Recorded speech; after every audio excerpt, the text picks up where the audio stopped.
In last lecture, we discussed about the astronomical telescope. We derived the equation of magnification or the magnifying power for astronomical telescope. In astronomical telescope, there are two convex lenses, એટલે બે બહિર્ગોળ lens વાપરીએ છીએ.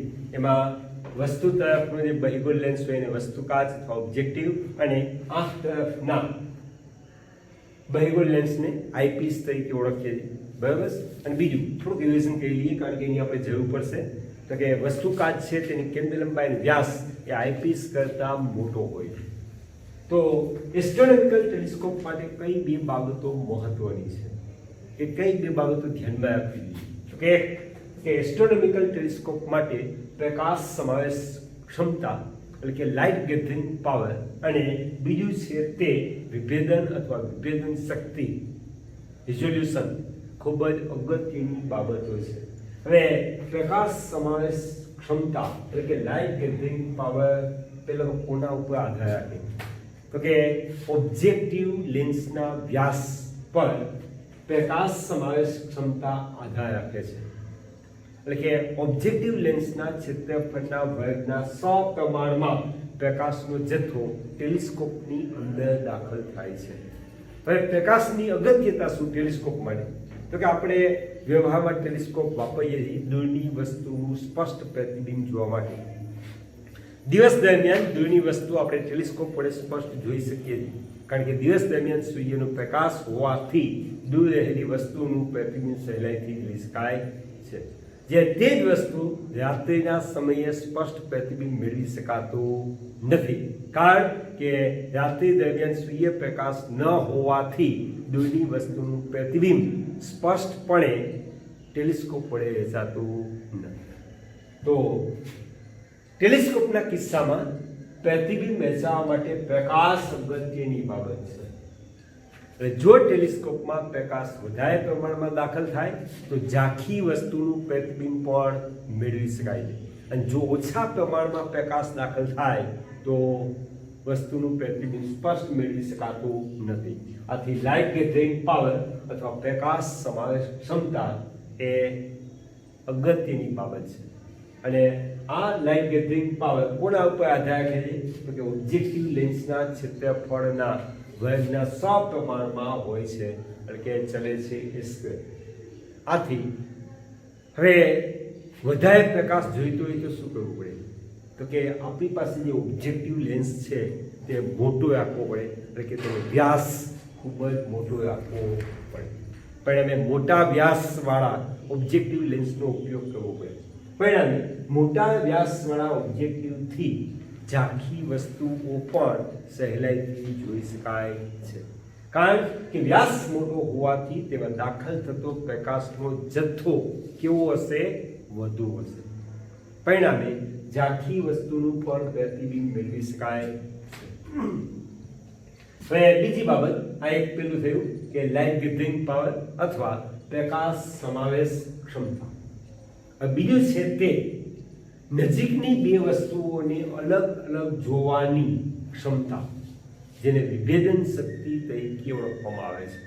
એટલે કે દરેક ટેલિસ્કોપની નજીકની બે વસ્તુના પ્રતિબિંબ સ્પષ્ટ બતાવી શકતા નથી. તે દરેક ટેલિસ્કોપ માટે જુદી જુદી હોય છે એટલે કે વિભેદન શક્તિ અલગ અલગ હોય છે.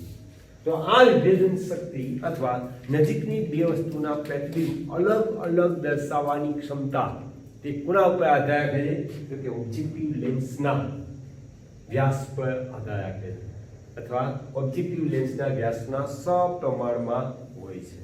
આમ બંને અગત્યની બાબતો તો કે લાઇટ ગેધરિંગ પાવર અને વિભેદન શક્તિ બંને ઓબ્જેક્ટિવ લેન્સના વ્યાસ પર આધાર રાખે છે. પરિણામે વિભેદન શક્તિ વધારવી હોય તો આપણે ઓબ્જેક્ટિવ લેન્સ નો વ્યાસ મોટો રાખવો જોઈએ. બરાબર. એટલે કે વિભેદન શક્તિ વધારવા માટે ઓબ્જેક્ટિવ લેન્સનો વ્યાસ મોટો રાખવો જોઈએ અથવા મોટો હોવો જોઈએ. પરિણામે મોટા વ્યાસવાળા ઓબ્જેક્ટિવ લેન્સ વધ્યા એસ્ટ્રોનોમિકલ ટેલિસ્કોપ વડે ઝાંખી વસ્તુનું પણ પ્રતિબિંબ સ્પષ્ટ મેળવી શકાય છે.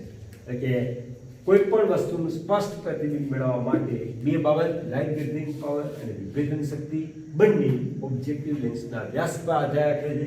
આથી ઓબ્જેક્ટિવ લેન્સનો વ્યાસ બંને તેટલો ખૂબ જ મોટો રાખવો જોઈએ.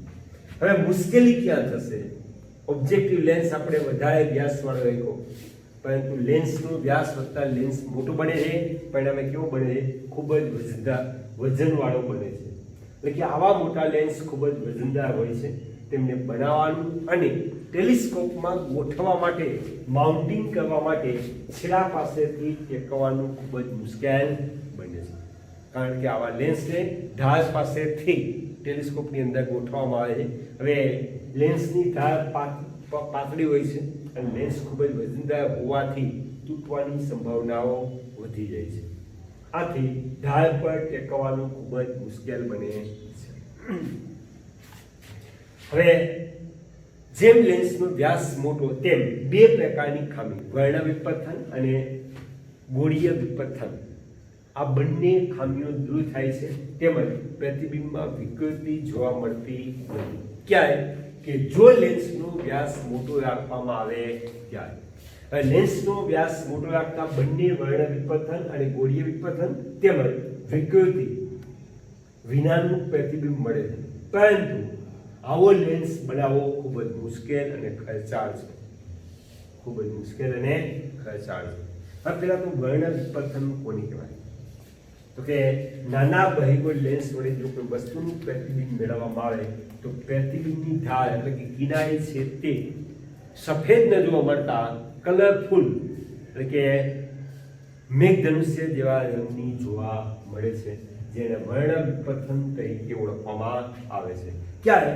કે જો બહિર્ગોળ લેન્સનો વ્યાસ નાનો હોય ત્યારે. બીજું કે જો બહિર્ગોળ લેન્સ એટલે કે ઓબ્જેક્ટિવ લેન્સનો વ્યાસ નાનો હોય તો તેના વડે મળતા પ્રતિબિંબની ઢાળ એટલે કે કિનારી એ સ્પષ્ટ હોવાને બદલે એટલે કે શાર્પ તીક્ષ્ણ હોવાને બદલે કેવી જોવા મળે છે? તો કે વક્ર એટલે કે ગોળીય આકારની જોવા મળે છે, જેને ગોળીય વિપથન તરીકે ઓળખવામાં આવે છે. આપણે ઘણી વખત જોઈએ છીએ કે દાદાજીના ચશ્મા હોય જાડા કાચવાળા, એના વડે આપણે ચોપડીના અક્ષર જોઈએ તો વચ્ચેના ભાગમાં અક્ષર મોટા દેખાય છે. જેમ જેમ અરીસાની ઢાળ ઉપર જઈએ તેમ અક્ષરો કેવા થાય છે? વાંકા ચૂકા દેખાય છે, જે આપણું ગોળીય વિપથન. બરાબર? એટલે કે મોટા વ્યાસવાળા ઓબ્જેક્ટિવ લેન્સ વડે વર્ણ વિપથન અને વિકૃતિઓ વિનાનું પ્રતિબિંબ મળતું હોવા છતાં આવા લેન્સો બનાવવાના મુશ્કેલ અને કેવા છે? ખૂબ જ ખર્ચાળ છે. તો હવે શું કરવું પડે?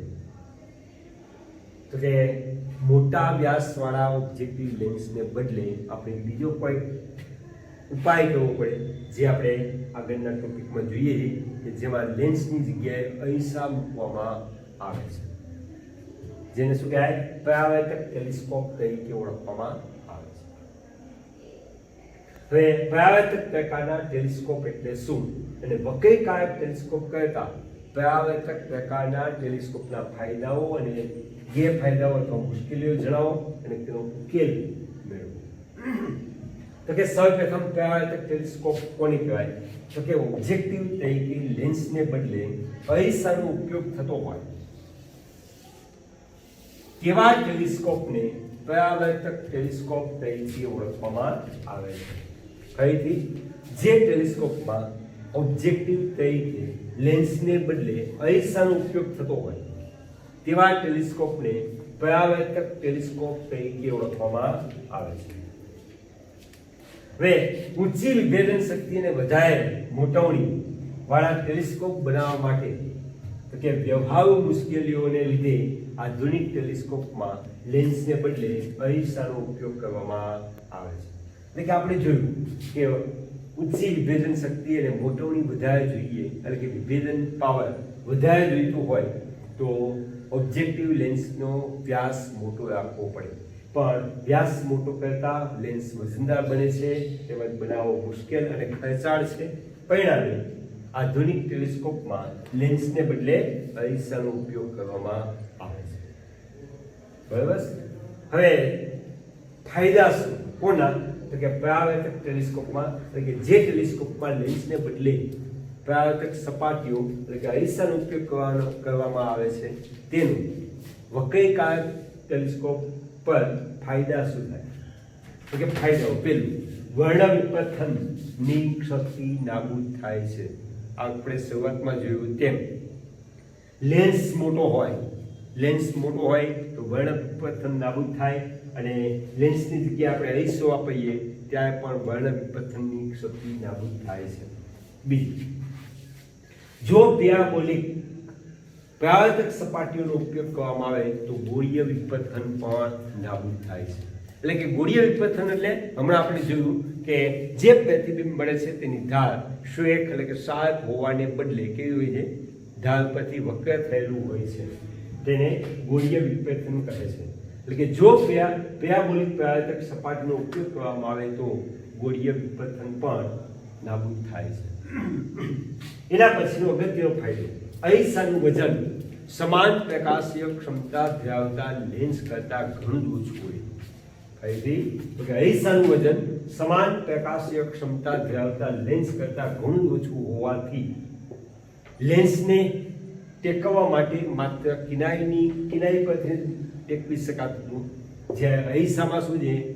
તેની કિનારી તેમજ પાછળની સમગ્ર સપાટી પર ટેકવી શકાય છે. એક તો વજન ઓછું અને ટેકવવા માટે પાછળની સપાટીનો ઉપયોગ પણ અરીસામાં થઈ શકે છે. આ એક મોટામાં મોટો ફાયદો.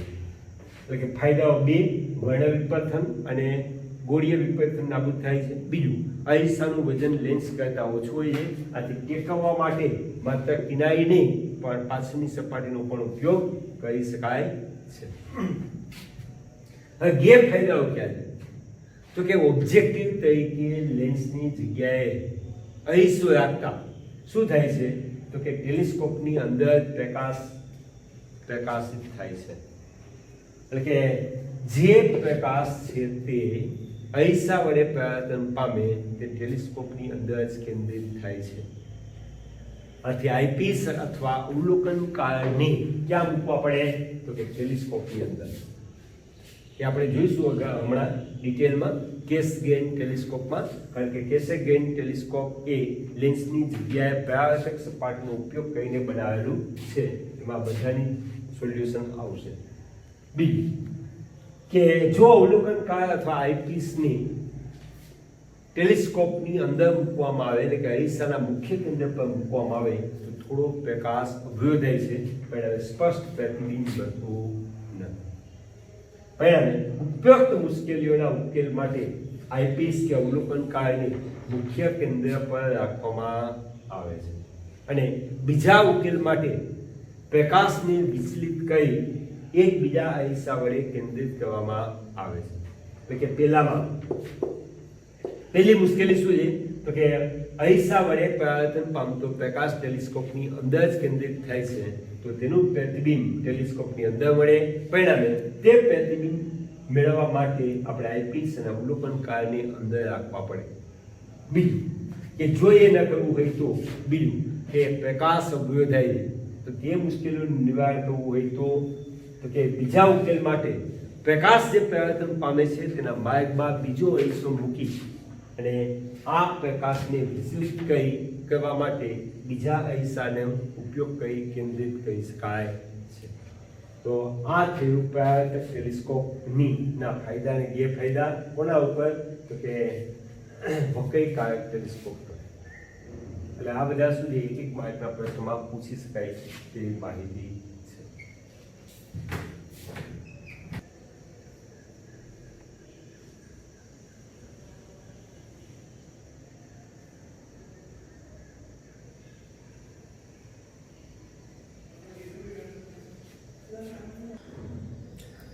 હમણાં આપણે જોયું કે પરાવર્તક ટેલિસ્કોપના વક્રીકારક ટેલિસ્કોપ પર કયા કયા ફાયદાઓ છે.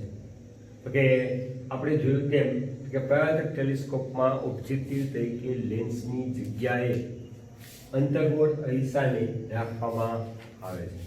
હવે અંતર્ગોળ અરીસાને રાખવામાં આવે ત્યારે શું તકલીફ શું થઈ છે? જુઓ, માત્ર આ રીતે અંતર્ગોળ અરીસો આપણે રાખીએ તો દૂરની વસ્તુમાંથી આવતા પ્રકાશના કિરણો કેવા હશે? પરાવર્તન.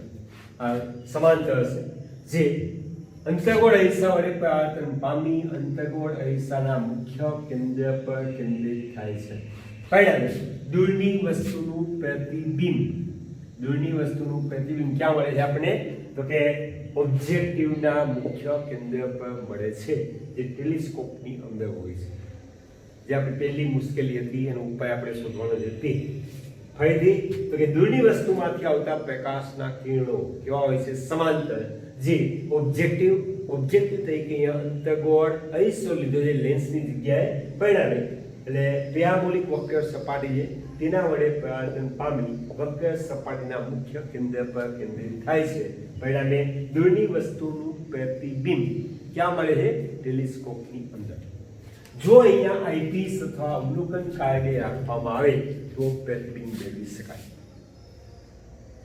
એટલે આ પહેલી આપણે મુશ્કેલી હતી. હવે આ શક્ય નથી કે ટેલિસ્કોપની અંદર નળીની અંદર અવલોકનકાર કે આઈપીસને ગોઠવી શકાય.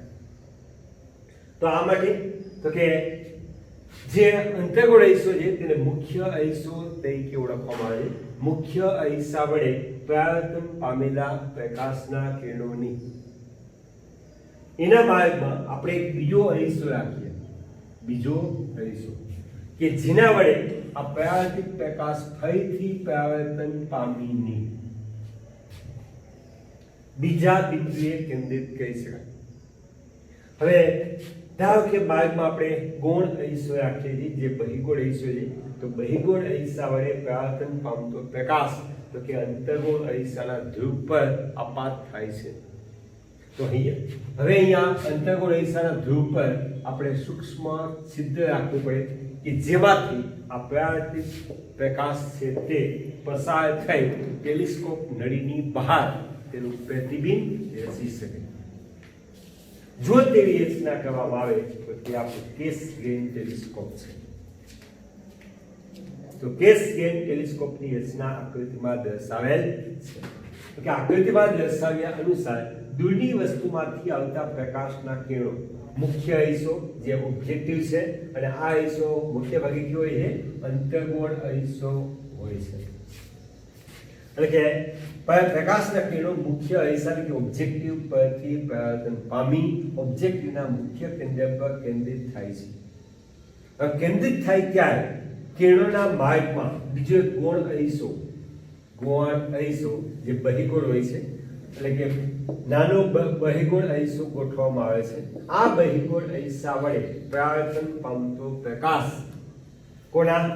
મુખ્ય અરીસાના ધ્રુવ પી પાસેના નાના છિદ્રમાંથી પસાર થઈ આઈપીસ પર કેન્દ્રિત થાય છે. આમ દૂરની વસ્તુનું પ્રતિબિંબ બે વખત પરાવર્તનની પ્રક્રિયા અનુભવીને નળીની બહાર મેળવી શકાય છે. હજુ પહેલામાં લેન્સ જે વાપરતા હતા ઓબ્જેક્ટિવ, તેનો વ્યાસ મોટો કરવા જતા તેનું વજન વધતું, બરાબર? તો તે મુશ્કેલી અહીં અરીસો વાપરવાથી સોલ્વ કરી શકાય છે અથવા તેનો ઉકેલ મેળવી શકાય છે. તેમજ અહીંયા અરીસો વાપરવાથી બધા જ પ્રકારના વિપથન અને વિકૃતિઓ પ્રતિબિંબમાં નાબૂદ થાય છે. તો આ છે કેસ ગ્રેન ટેલિસ્કોપ, જે વજનમાં લેન્સ કરતા હલકું હોય છે તેમજ ખર્ચાળ પણ. આ થયું કેસ ગ્રેન ટેલિસ્કોપની રચના. હવે કેસ ગ્રેન ટેલિસ્કોપમાં શું થાય છે?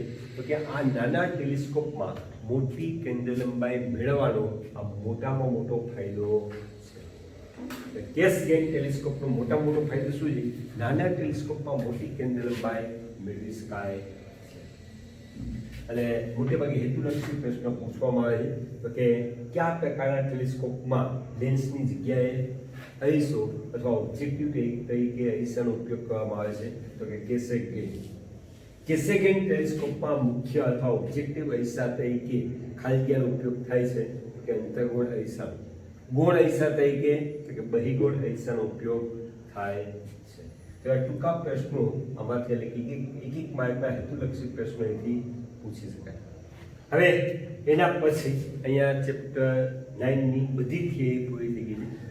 જો કંઈ મુશ્કેલી હોય તો કોમેન્ટમાં મને જણાવજો અથવા આપણી ઝૂમ મીટિંગમાં મને કહેજો. પણ એ પહેલા તમે એક વખત તૈયાર કરજો. તૈયાર કરવાની નોટ લખેલી હોવી જોઈએ.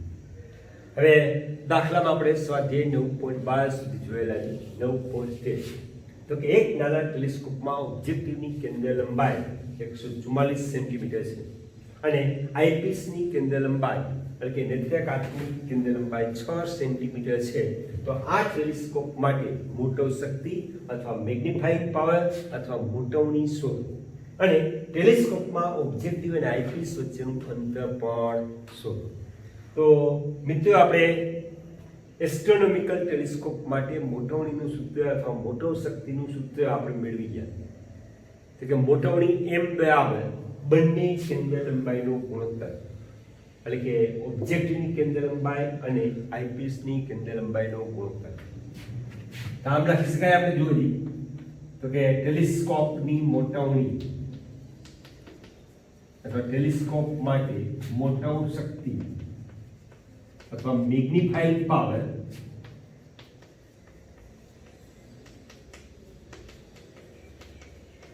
તો કે m બરાબર FO upon FO ઓબ્જેક્ટિવની કેન્દ્ર લંબાઈ તો કે ઓબ્જેક્ટિવ લેન્સ છે તે 144 સેન્ટીમીટર હોય.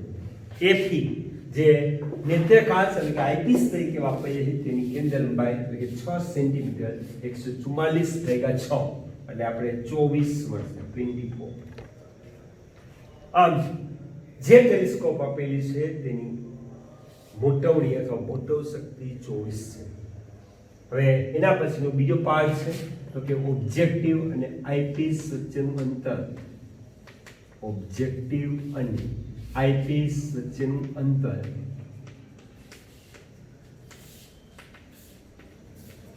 એટલે કે FO પ્લસ FO પ્લસ. હવે FO ઓબ્જેક્ટિવની કેન્દ્ર લંબાઈ FE કોની આવશે? અંતર્ગોળ લેન્સની આઈપીસની કેન્દ્ર લંબાઈ. FO આપણે આપેલી છે 144 વત્તા 6 150 એટલે 150 સેન્ટીમીટર 150 સેન્ટીમીટર. એટલે કે જુઓ આ શું થયું તો કે એસ્ટ્રોનોમિકલ ટેલિસ્કોપનો આપણે ડાયાગ્રામ જોઈએ તો આ છે ઓબ્જેક્ટિવ અને આ છે આઈપીસ. હવે દૂરની વસ્તુનું પ્રતિબિંબ ઓબ્જેક્ટિવના મુખ્ય કેન્દ્ર દ્વિતીય મુખ્ય કેન્દ્ર પર મળે છે અહીંયા. એટલે આ થશે કેન્દ્ર લંબાઈ કોની? ઓબ્જેક્ટિવની. આ પ્રતિબિંબ છે તે આઈપીસ માટે આભાસી વસ્તુ તરીકે વર્તે છે. પરિણામે આ પ્રતિબિંબ જો આઈપીસના મુખ્ય કેન્દ્રની આસપાસ રચાતું હોય તો તેનું પ્રતિબિંબ નજીકતમ અંતરે અથવા અનંત અંતરે મેળવી શકાય. આથી FE થશે. પરિણામે બંને લેન્સ વચ્ચેનું અંતર FO પ્લસ FE થાય. FO plus FE. તો આ છે આપણો ન્યુમેરિકલ. બહુ સહેલો છે અને હેતુલક્ષીમાં પૂછી શકાય એવું.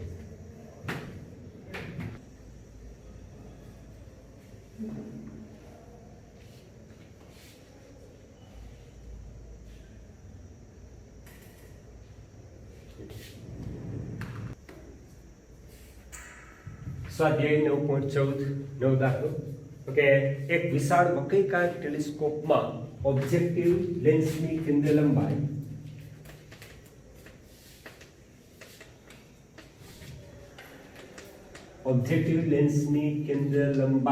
આપેલી છે f0 બરાબર 15 મીટર છે અને આઈપીસની કેન્દ્ર લંબાઈ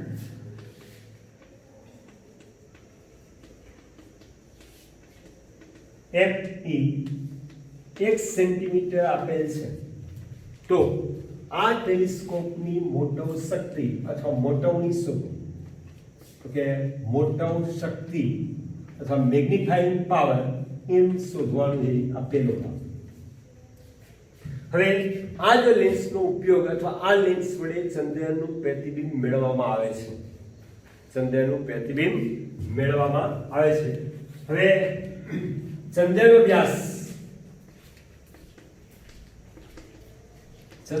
વ્યાસ D બરાબર 3.48 ગુણ્યા 10⁶ મીટર તથા ચંદ્રની કક્ષીય ત્રિજ્યા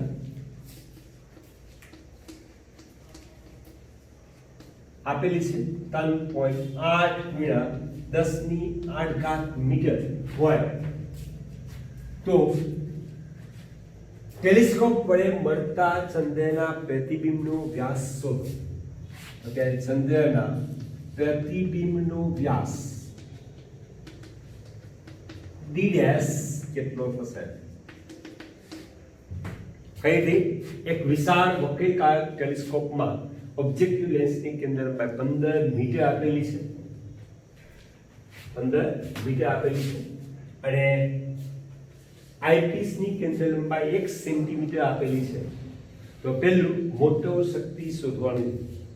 હવે આ ટેલિસ્કોપ વડે ચંદ્રનું પ્રતિબિંબ મેળવવામાં આવે છે. જો ચંદ્રનો વ્યાસ 3.48 ગુણ્યા 10⁶ મીટર હોય અને ચંદ્રની કક્ષીય ત્રિજ્યા એટલે કે પૃથ્વીની આસપાસ જે ફરે છે તેની કક્ષીય ત્રિજ્યા 3.8 ગુણ્યા 10⁸ મીટર હોય તો ચંદ્રના પ્રતિબિંબનો વ્યાસ શોધો. આ બી પાર્ટ. તો સૌપ્રથમ આપણે મોટો શક્તિ શોધીએ. તો કે ટેલિસ્કોપની મોટો શક્તિ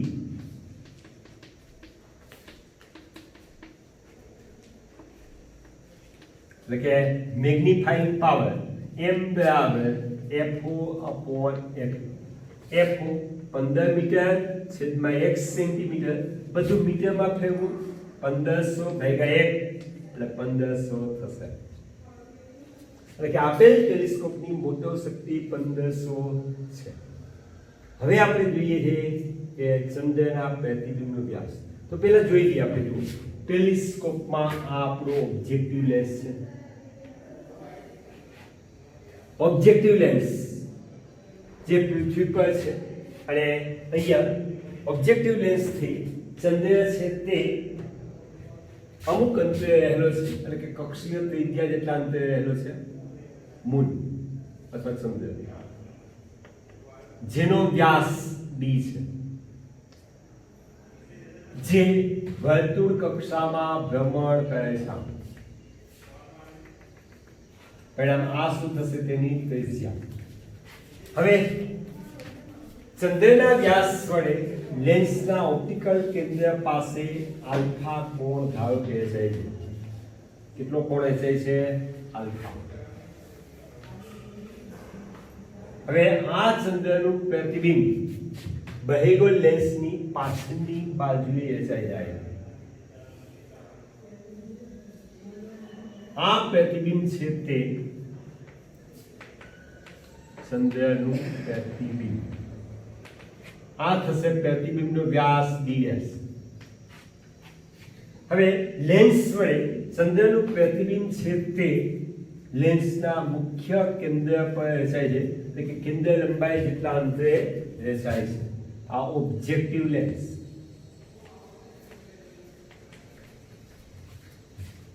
તો અહીંયા પણ જે કોણ બનશે તે આલ્ફા કોણ થશે. આલ્ફા કોણ થશે.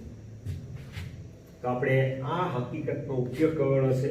તો કે ખૂણાની રેડિયનમાં વ્યાખ્યા તો કે ચાપ ભેગા ત્રિજ્યા, કારણ કે આ એની કક્ષીય ત્રિજ્યા r છે અને આ ભાગ એટલે કે ચંદ્રનો જે વ્યાસ છે તે આપણા માટે શું થશે? ચાપ. બરાબર. તો કે ધારો કે ચંદ્ર વડે લેન્સ પાસે રચાતો કોણ p ભાગ.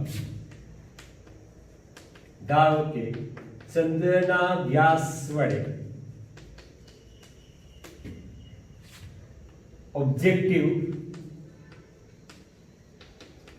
પાસે રચાતો કોણ આલ્ફા હોય તો ખૂણાની વ્યાખ્યા અનુસાર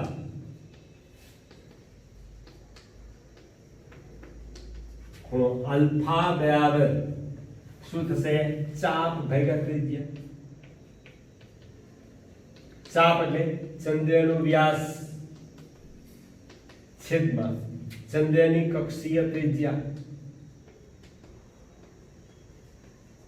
કક્ષીય ત્રિજ્યા. આથી આલ્ફા બરાબર ચંદ્રનો વ્યાસ આપણી પાસે છે 3.48 ગુણ્યા 10⁶ છેદમાં 3.8 ગુણ્યા 10⁸ આલ્ફા. સમીકરણ 1. હવે ચંદ્રના પ્રતિબિંબ વડે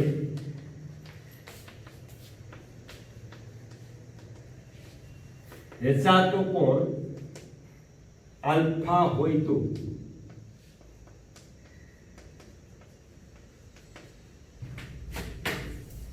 આલ્ફા બરાબર અહીંયા પણ ફરીથી ચંદ્ર વ્યાસ ભાગ્યા ઓબ્જેક્ટિવની કેન્દ્ર લંબાઈ. ચંદ્રનો વ્યાસ ભાગ્યા ઓબ્જેક્ટિવની કેન્દ્ર લંબાઈ.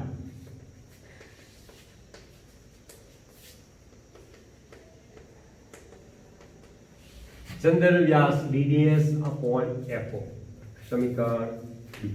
એટલે કે સમીકરણ 1 આલ્ફા બરાબર કિંમતો મળી છે. સમીકરણ 2 d/fo. તો સમીકરણ 1 અને 2 પરથી અથવા 1 અને 2 ની સરખાવતા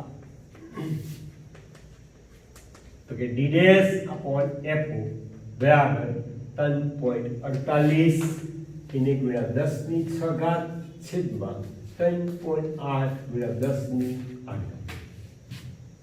આથી d' બરાબર fo એને ગુણ્યા 3.48 ગુણ્યા 10⁶ છેદમાં 3.8 ગુણ્યા 10⁸ બરાબર 1500 એને ગુણ્યા 3.48 ગુણ્યા 10⁶ છેદમાં 3.8 ગુણ્યા 10⁸. આનું સાદુરૂપ આપી દેવાનું એટલે ચંદ્રનો વ્યાસ લગભગ 3.74 સેન્ટીમીટર મળશે. એટલે કે ચંદ્રનું જે પ્રતિબિંબ મળે છે તેનો વ્યાસ આપણે આટલો મળશે 13.74. બરાબર. આ છે મેગ્નિફાઇંગ પાવર અને લેન્સ એટલે કે ટેલિસ્કોપ વડે છતાં ચંદ્રના પ્રતિબિંબનો વ્યાસ.